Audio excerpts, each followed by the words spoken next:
Let's get some clarity about COVID-19. There's so much noise out there about COVID and what to do. And I have found that trying to filter out all the junk and get the answers is difficult and exhausting.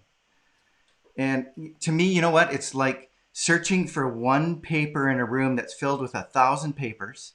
And then to make it worse, every day somebody comes in with a brand new giant fan and blows them all over the place. And you're constantly, reaching and groping for the answers. Then through my Rotary Club, I got a chance to learn not once, but twice from our guest today. I got to meet him and talk with him, my fellow Rotarian, Dr. Malcom Paterson, about COVID. And his explanations and clarifications for me just really made things clear, simple, and that brought a lot of calmness for me. So when I don't really understand something, it's easy to get drowned in the complexity of the situation, and then I don't know what to do. But when I can get some clarity around the system and understand that, then I better understand risk, I better understand uncertainty, and this brings me calmness and confidence. And so that's really why I wanted to share Malcom with you guys, because I want you to have that same calm and clarity. And so, Mac, he calls himself Mac. Mac is a retired molecular oncologist, and that means that he works on the prevention, diagnosis, and treatment of cancer. And he lives down the road from me, not too far, in the BC Okanagan Valley.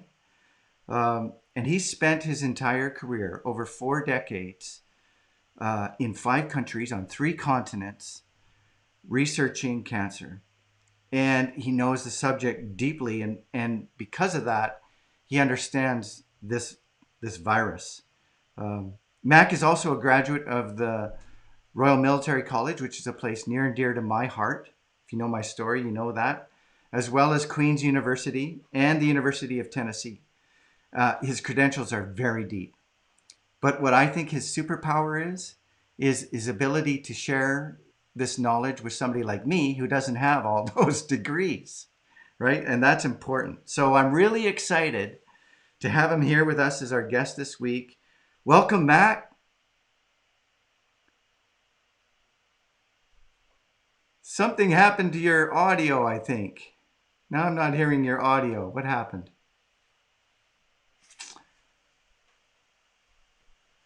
It was going great in the test.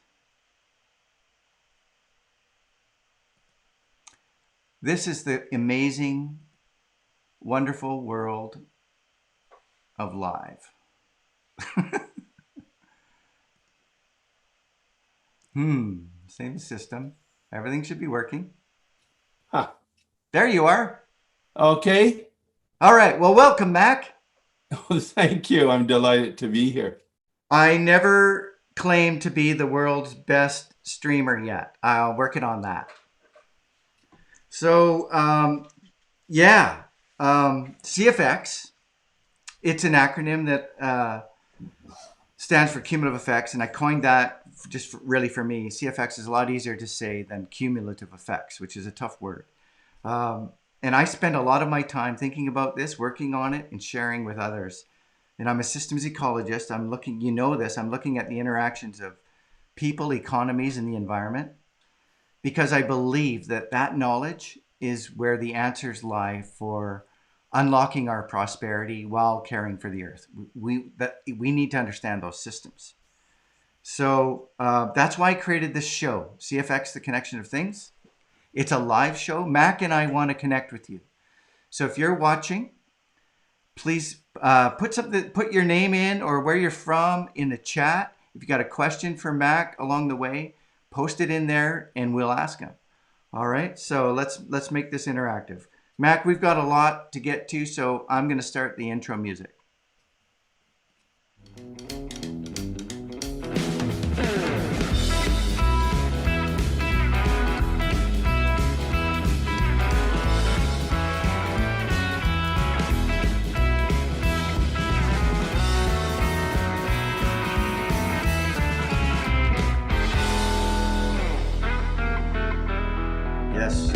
reviews are always required. So let me start with this, Matt.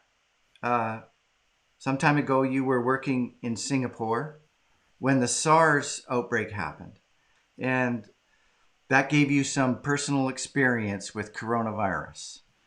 Can you tell us a little bit more about that experience? Yes, I'd be delighted to. Let me first share my screen Okay. and give you some insight into that experience.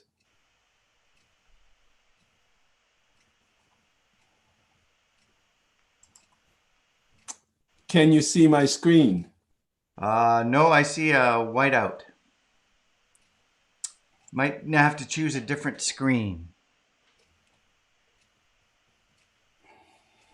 Okay.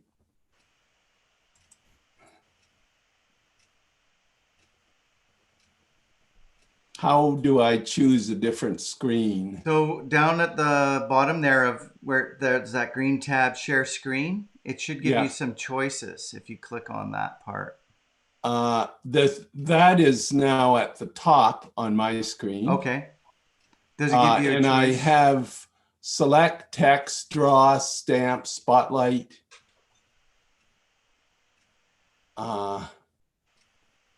When I click share screen, oh, cancel. How about, I have the message that I am sharing my screen yeah, but all we see is only with myself. with white. We're seeing white, so I think that there's multiple screens there. Okay. Can you hit stop share Yes, I can. and then hit the little up arrow by share, and it should give you some choices maybe. I'll hit the up arrow. Yes. Does it let you choose between one or two or three different views? Yeah. So choose the one with your PowerPoint in it. I hope it's this one. Can you see anything now? Now I can see your web browser, which says keep up to date on what's new. Follow our blog, Zoom. Can you now see it? No, it's still showing your web browser, and it's going to stay there. You'll have to select unshare and then select another window. I'll stop share. Okay. Yep. We can do this. And then share screen. And then you're just going to have to pick the window that has your PowerPoint deck in it. Yeah, okay. This looks like the window. How about that? We are golden.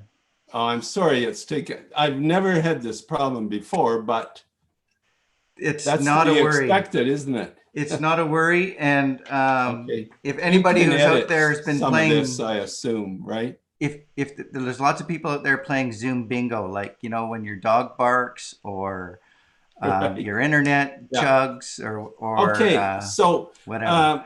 Barry, my background with regards to Singapore Yes. began in the fall of 2002 when I was named Group Scientific Director of the larger of two healthcare consortia in Singapore, an enormous healthcare body, three hospitals, 5 national specialty centers, and 9 polyclinics. We had a total of 2,000 doctors, 4 million patient visits per year, 200,000 surgeries. Our catchment population then was 2.5 million. Our revenue, annual revenue, was in the order of 1.8 billion US dollars. And I was delighted to become the first scientific director. Now, as such, when SARS broke out, I was responsible for overseeing biosafety in some 17 clinical and experimental laboratories. And in late February, early March, we had our index case, which was guest C at a Hong Kong hotel. And 5 SARS cases, as you can see here, directly infected 119 secondary cases, which constituted 86% of all the cases these 5 super spreaders were responsible for. The outbreak died out after only 4 months. Incredible as it may sound. There was a little commemorative book put together, not for sale, but given to all Sing Health employees. At the beginning of the book, it read, "It moves with stealth, it hides under a cloak of disguise, it strikes. And we braved the storm and rode the waves. We came through, scarred, but stronger and wiser." A special tribute was paid to 2 individuals, one of whom, while operating on a patient, it was not realized that patient had dual morbidities of flu plus SARS. The doctor did not wear his mask properly, and he died about, I think it was 8 days later. So that was a real wake-up call. Now, what were the measures taken to contain the SARS outbreak in Singapore? First, there was early case detection and isolation. Viral loads peaked 6 to 11 days after the onset of the illness, so there were a low number of secondary cases. And as I pointed out, there were 5 super spreading events. 4 involved atypical clinical features. So they're largely hospital-based. And Matt, for people who don't know, SARS is one of the coronaviruses, right? Yes, it is. It stands for SARS. Well, I'll go into that later, Barry, if you wish. I've got a slide that shows all of that. Yeah. The virus responsible for SARS is the cousin of SARS-CoV-2, which is responsible for COVID-19. Right. Okay, there's the connection. The virus responsible for SARS is SARS-CoV. So then this is an earlier cousin. Okay. We had prompt and detailed tracing of close contacts of every case. Temperature was recorded regularly, video cameras installed in homes of those quarantined, and if symptoms developed, they were seen instantly. We had a dedicated ambulance service to take those patients directly to the closest hospitals. Thirdly, and this was extremely important, the community-wide containment led to slow spread. There was a strong political will to enforce the measures. In fact, as soon as the outbreak began, the Prime Minister Go, set up a ministerial combat unit using a military term for the disease. And all members of that combat unit in his cabinet were medically trained. So the decisions were knowledge-based and evidence-driven. The hospital-based containment measures were put in place, particularly after, as I alluded to, a surgeon and nurse died in our hospital. There were isolation rooms set up at a specific hospital, Tang Tok Sing, with barrier nursing techniques, and there was strict enforcement of personal protective equipment for staff. Restriction of visitors and staff movement Temperature screening was done twice daily for all healthcare workers. There was a prevention of global spread.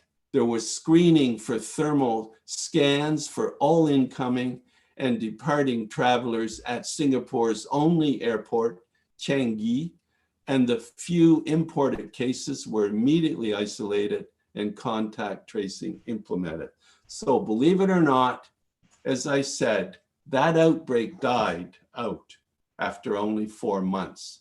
We're dealing with a completely different kettle of fish in the case of COVID-19.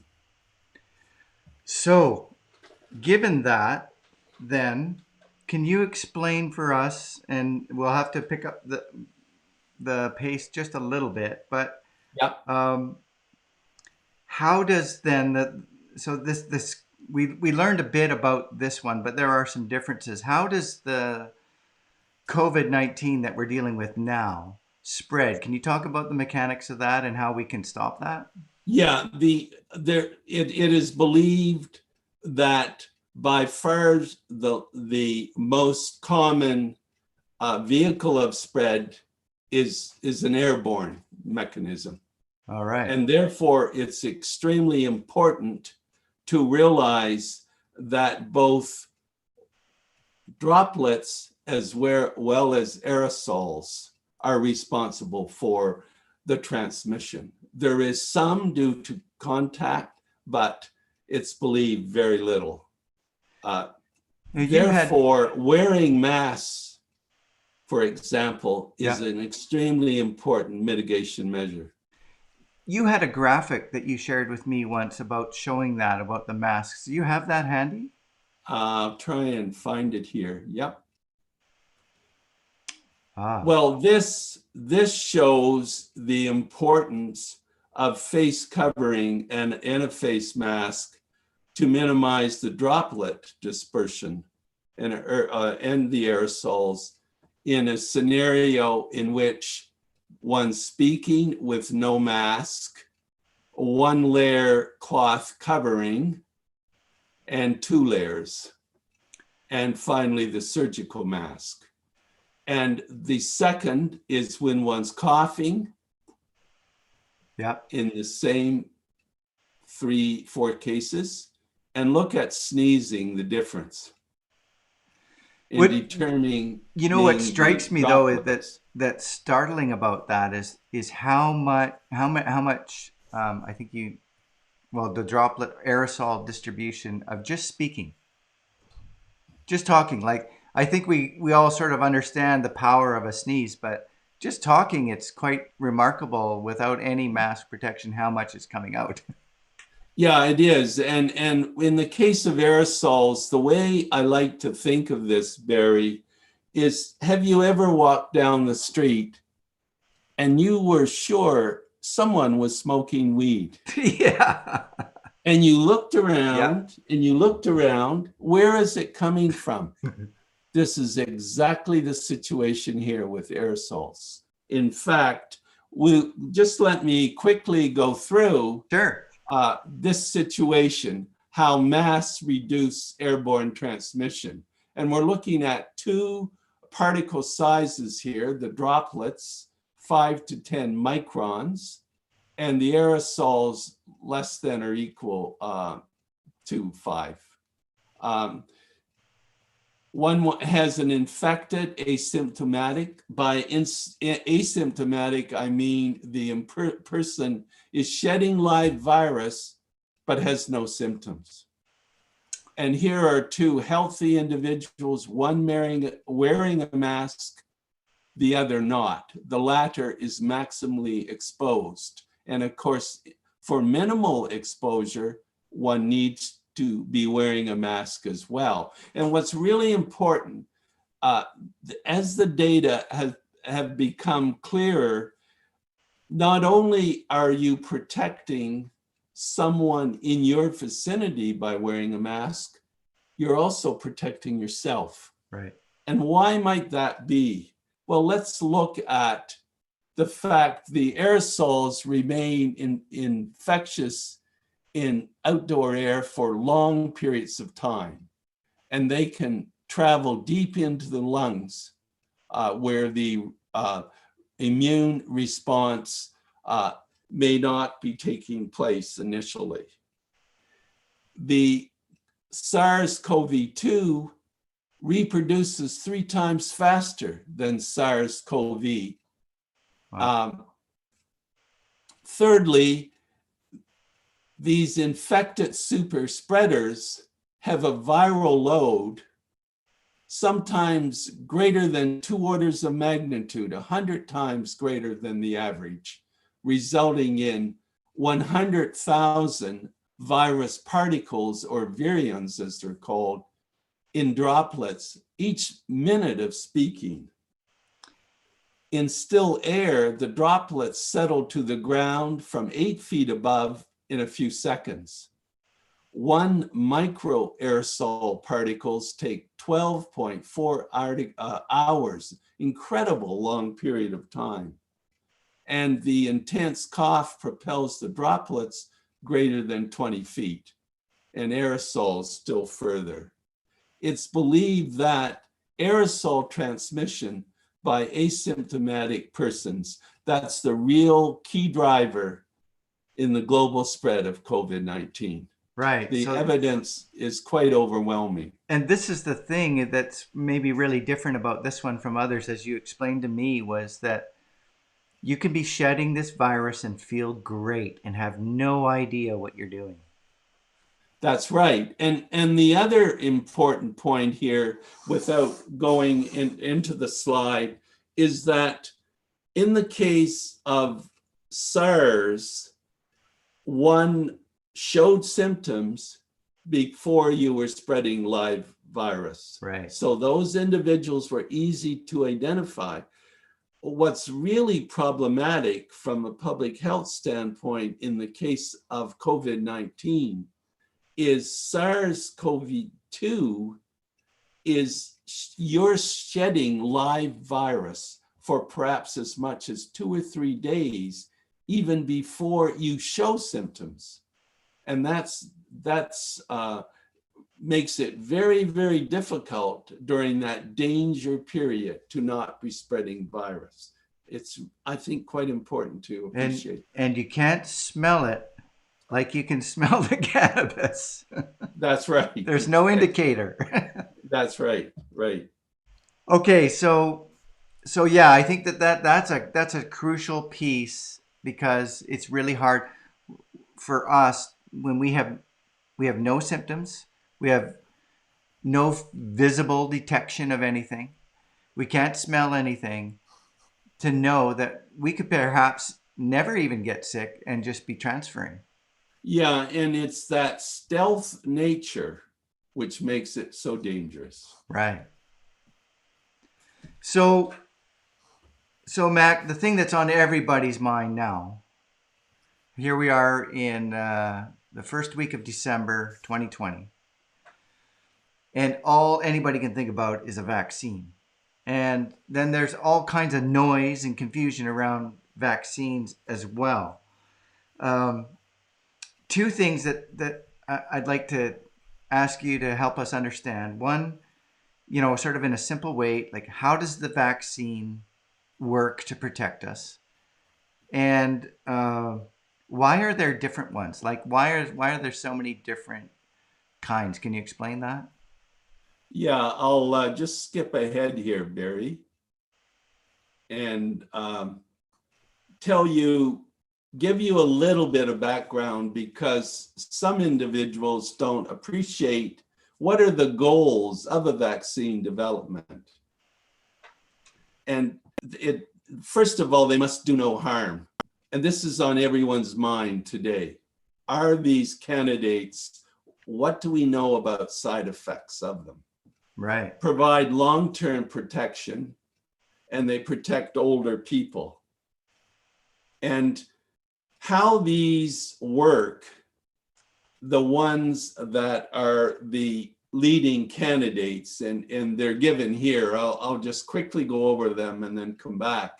There are, I would say at the moment, 3 leading candidates. The first one being the Pfizer BioNTech The Yeah. second one put out by a biotech company, developed by a biotech company in Massachusetts, Moderna. And the third one, Oxford University based with AstraZeneca drug company. Right. These are the three leading ones that we're all hearing about. Yeah. And these two front runners are using a novel technology.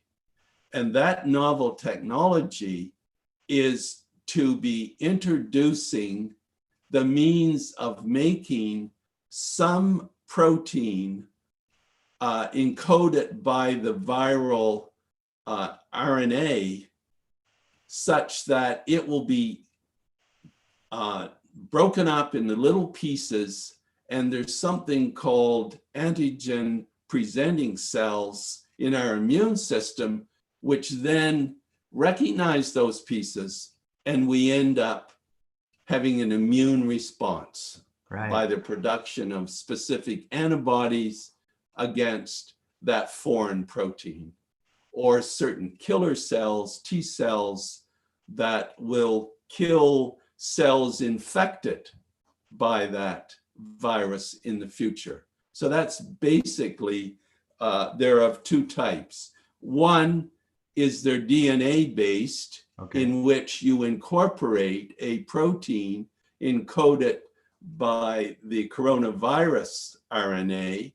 And the one that's being used is the spike protein, the one on the surface that gives the virus its name, corona. It's a crown-like appearance. That's those little red spikes that are sticking out from it. Correct.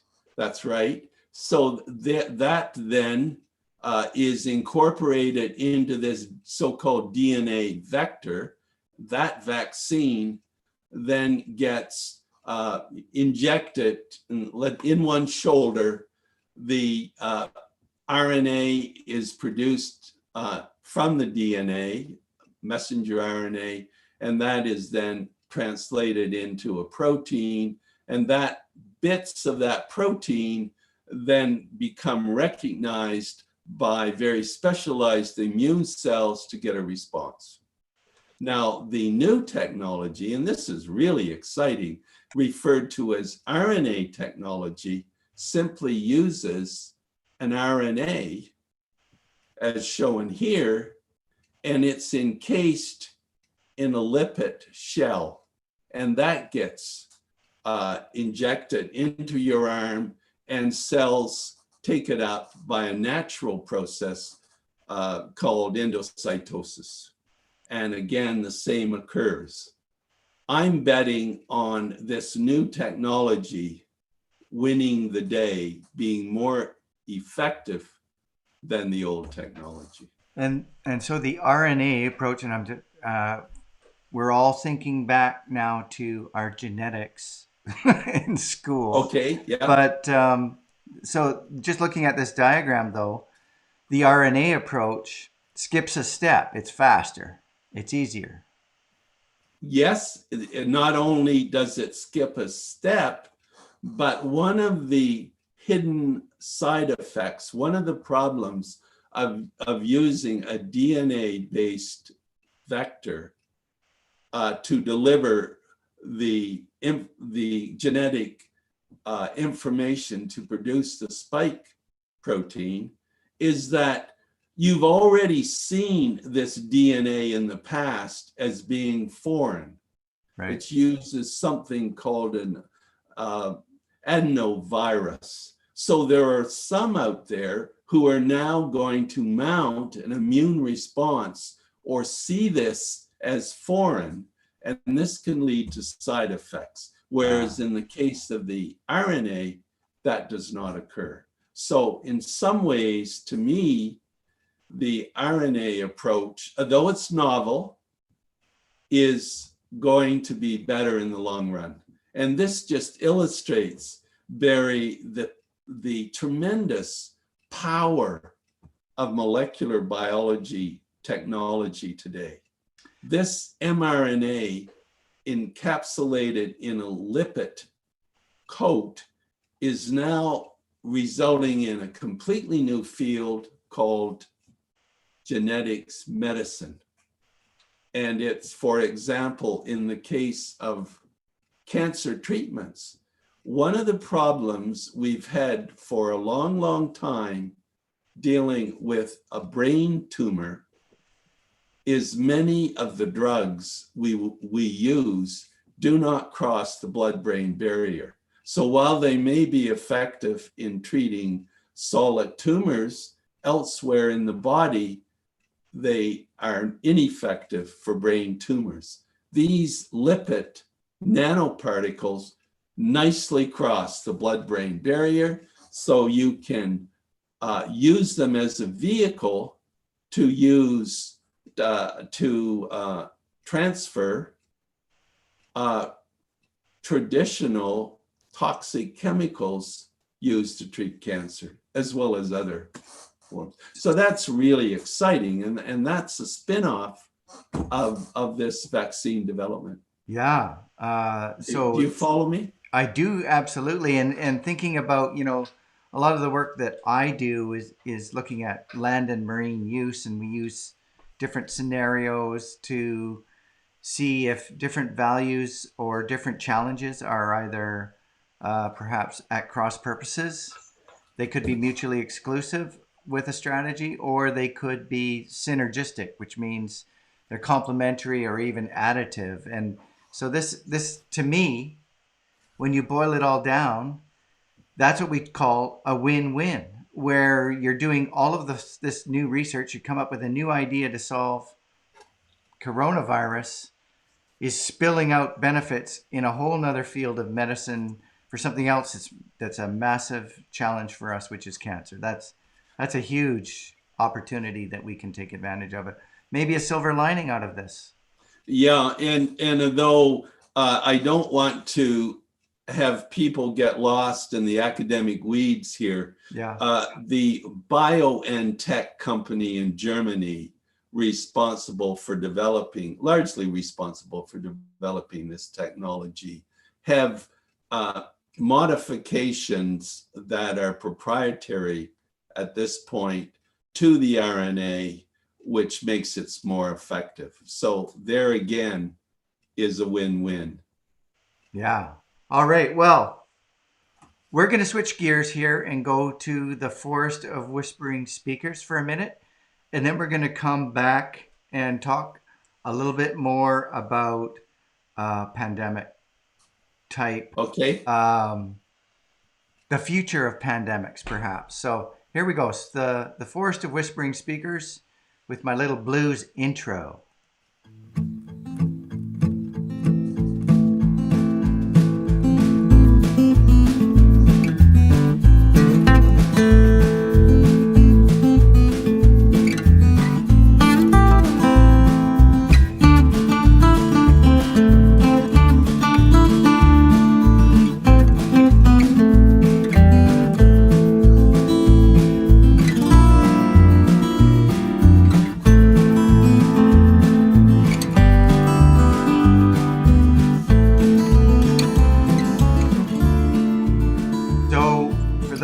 Following the show, you know that the Forest of Whispering Speakers is a line out of one of the songs of my favorite artist, Mr. Gord Downie from the Tragically Hip.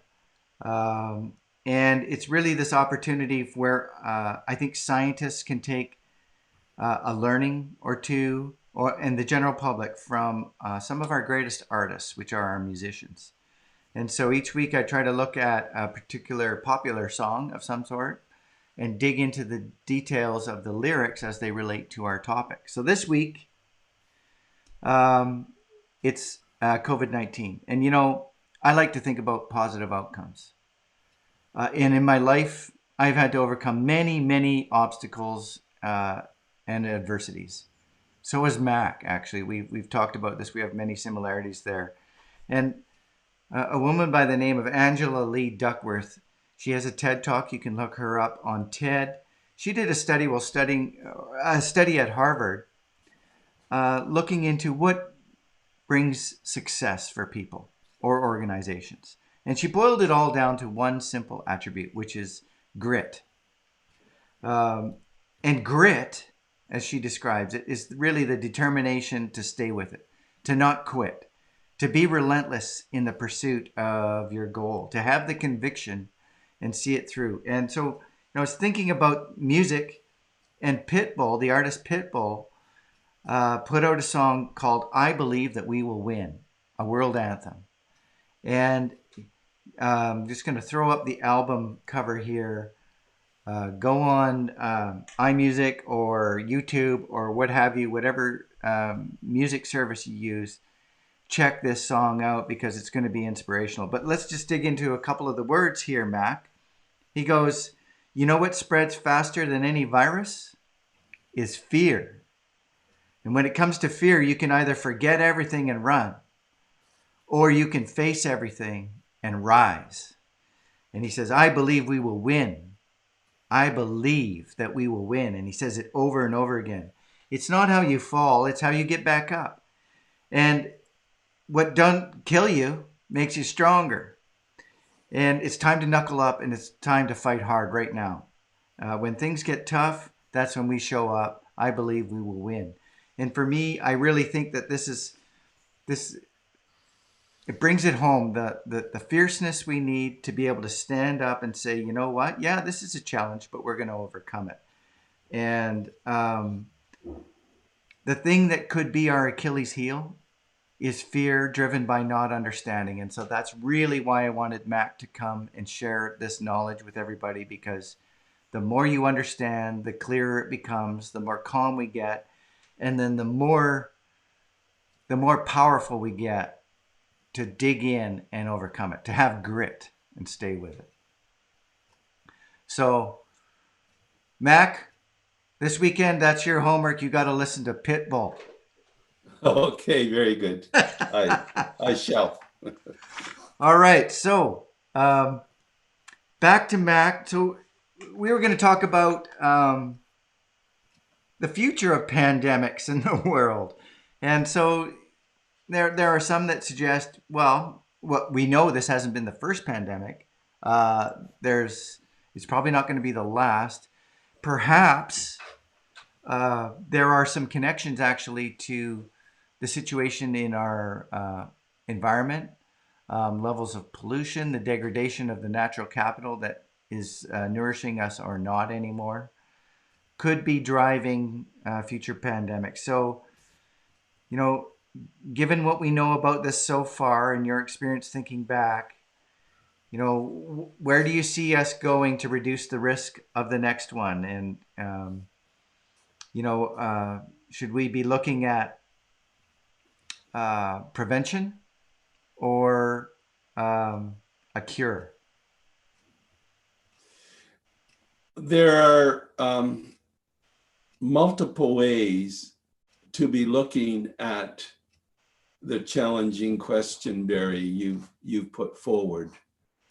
In some ways, we can draw parallels with what happened in the case of Great Britain prior to the Second World War. Excuse me, I seem to have and you will recall they were not prepared as a nation for what was to come. I do not think we were particularly prepared globally for what has hit us called COVID-19. Yeah. So the first lesson here is there will be future pandemics and we must be prepared. One way we can become prepared is to take a page out of the Moderna and BioNTech playbooks and try to come up with a more generic vaccine which we could quickly ramp up depending upon that next pathogen when it comes along. So we need to be better prepared. We also need to take steps to appreciate why this is going on. And I'll try and show this slide to illustrate it. Here are the animal hosts of the different human coronaviruses that can cause diseases that we've had to deal with over the years as well as now. I think if you count these up, there are a total of 7 here. The natural hosts for these viruses, 5 of the 7, are bats, and 2 are rodents. For some, we know that the intermediary animal host, in the case of the Middle Eastern syndrome or MERS, we know it's the one-hump camel found in Saudi Arabia, for example. Camels and Bedouins coexist. Right. We don't know yet the one for SARS-CoV-2. We know the one for SARS-CoV is the cat-like civet, which Chinese, for example, regard its meat as very delicate. But in all these cases, what has happened, to the extent we're aware, there's been a natural host, natural reservoir, through an intermediary animal and on to humans. This actually, it's estimated that there are at least 5 of these events occurring per year. Wow. But most do not spread beyond a local infection to a pandemic where there's transmission from person to person. Right. So they're happening, Barry, and they will continue to happen. But we have to, for example, try to convince those cultures where one has domestic and live animals encaged in what are called wet markets for sale, because it's thought that at least in some of these more dramatic cases, the SARS, the severe acute respiratory syndrome we've talked about, how that occurred was probably in one of these wet markets in China. The same may be true for COVID-19 in Wuhan, where it was first found. Right. But on the other hand, remember that many in the world depend upon these wild animals as a food supply. Yeah. And if we're going to remove it from them, there has to be a replacement. So does it make more sense from an environmental standpoint to be now setting up what one might call industry level animal husbandry, domestic animals? Perhaps not, but the global population is another issue that's encroaching upon the natural habitat of these wild animals. Right. Right. So those are just a few of my thoughts, but it's going to take, above all, the World Health Organization to be the unifying body that looks at this globally, and we have to be all in this together, and we have to be delivering a unified message on how to deal with it. Well, I think it's going to be a bucket of cold water for a lot of us to think that this isn't a one and done situation, and that we need to be preparing ourselves for potentially more of these. But so that's something that we really need to think about. We've been pretty heavy in this discussion, Mac. So that means I'm going to head over to your rapid fire questions, which I ask every guest, and lighten things up a little bit. We're going to learn a little bit more about Mac outside of the heaviness of viruses. So we're just going to Right. take a couple of. I've got. Shall I stop the share? Sure. Yeah, that's Yeah. better because then we can see the fear in your face when I ask you the Yeah, question. right. Okay, good. um, yeah. So there's nothing dangerous in here, but the idea is just to give your first response as we go through. I've got 9 questions lined up for you. Okay. All right. So Mac, what's your favorite color? Blue. Nice. Look behind me.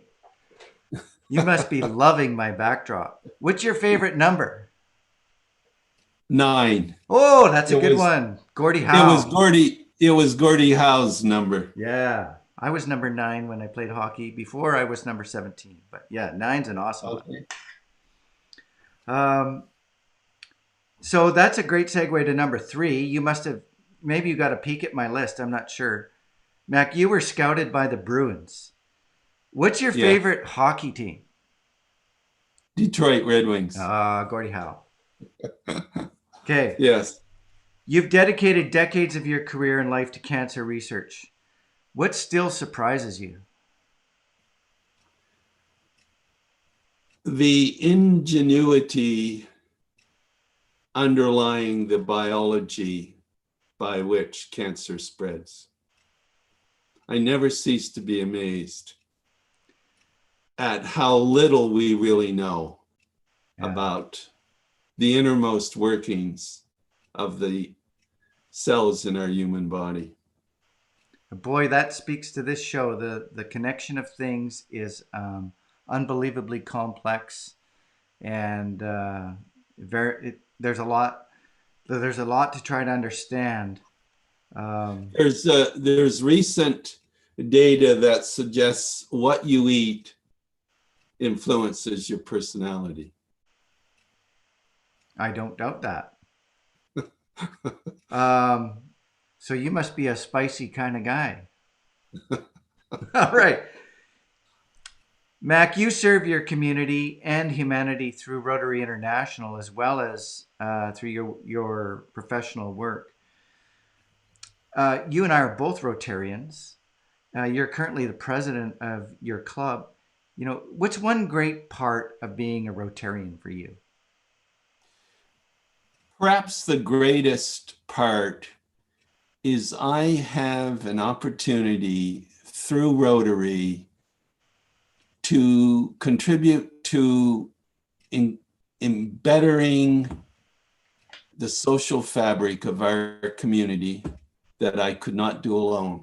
I can only do that through Rotary or some other similar service organization. Yeah, so often we find in these big challenges and big systems, it's collective action that moves the bar. And there's 1.3 million Rotarians around the world, all sort of working. And you had mentioned, I'm going to come back to this afterwards, but this potential to capitalize on Rotary um, for vaccines. But before we go there, Mac, I think if my memory serves right, your roots are in Canada's Maritimes.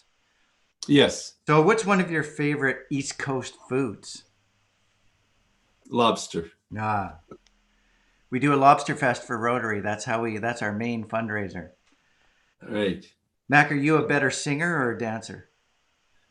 Neither. My wife would be howling to listen to my. You should ask her how many of her shoes I would have ruined over the years.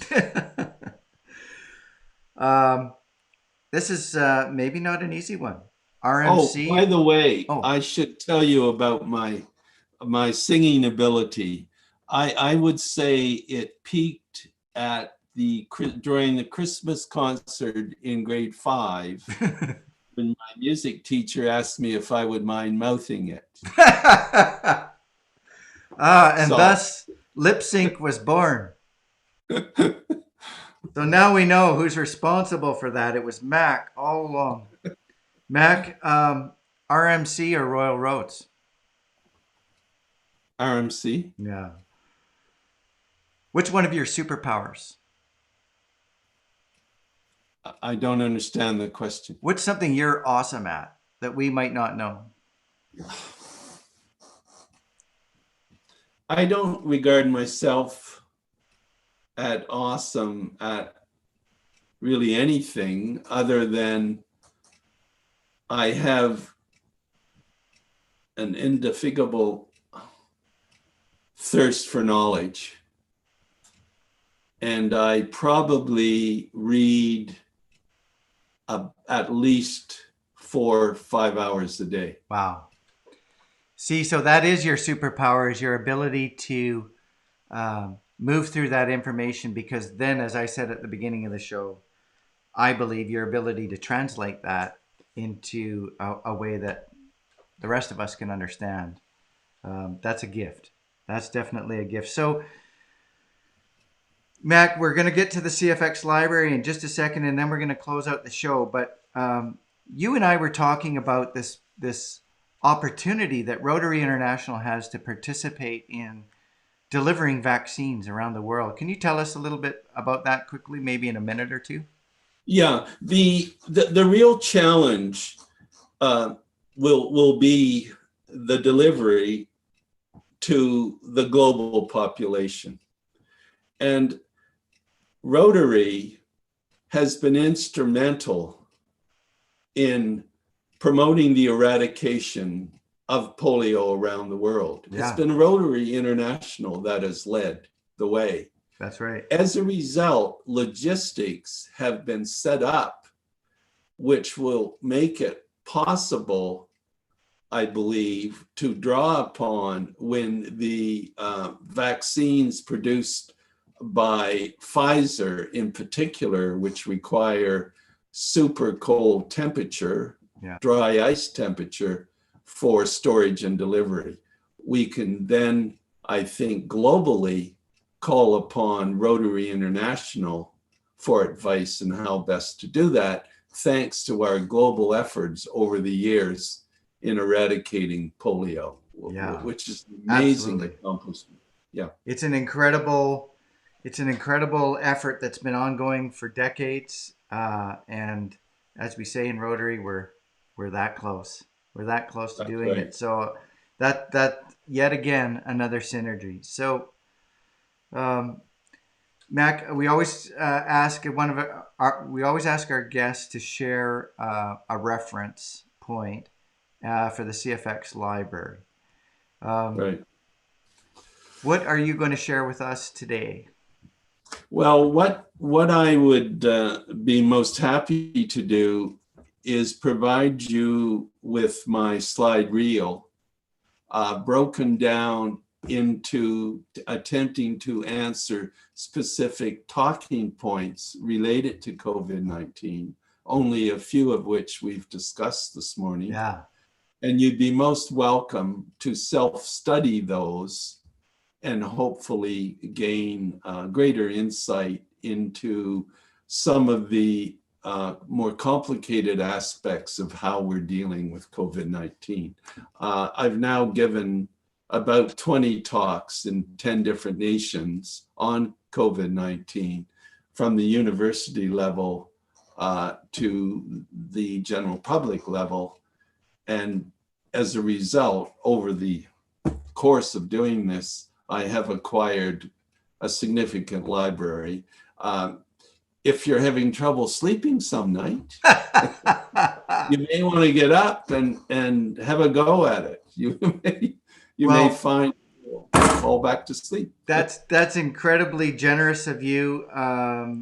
You know what I'm going to do is I'll put those files on my website and make them available so people can get them there readily.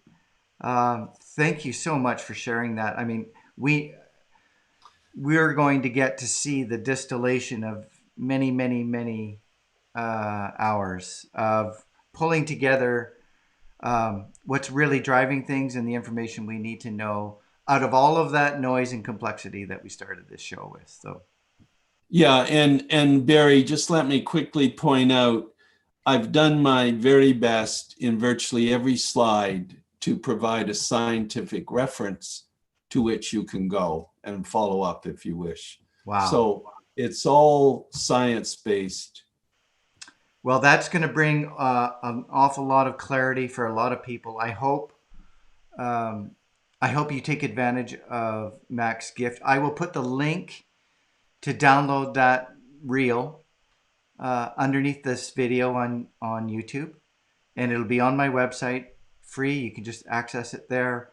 Um, Mac, as Pitbull said, the thing that could be our biggest problem is fear, and the best way to combat it is with knowledge. And I really, really appreciate your taking the time today to share with us what you know, to be able to explain it so well and comprehensively. Sometimes just hitting the waves isn't enough, and you have sort of the details that we need. And I'm just really grateful that we had this opportunity. Thank you so much for doing that. Oh, I'm very pleased to have had the opportunity. Thank you very, very much. I would just ask, I'll invite you, if you enjoyed this show, to hit subscribe. And the main reason for that, you can be a completely selfish reason for you, is you don't have to go looking for this show when the new ones come out. It'll just be in your little library there, and you can find it easily. Or you can go back, if you want to go back and see one of the shows with Dr. Joe Blakely or Mark Cliff Phillips or any of our previous guests. You can sift through the library there and find that information. So do that. Leave your comments, ideas, suggestions, or questions below the video. And we're going to see you next Friday. I've got a really another awesome guest that you're going to love. So thanks again, Mac. I hope You're you have most welcome. a safe weekend and a safe Christmas holiday. And we'll see you through onto the other side when we get out of this thing. Okay, very good.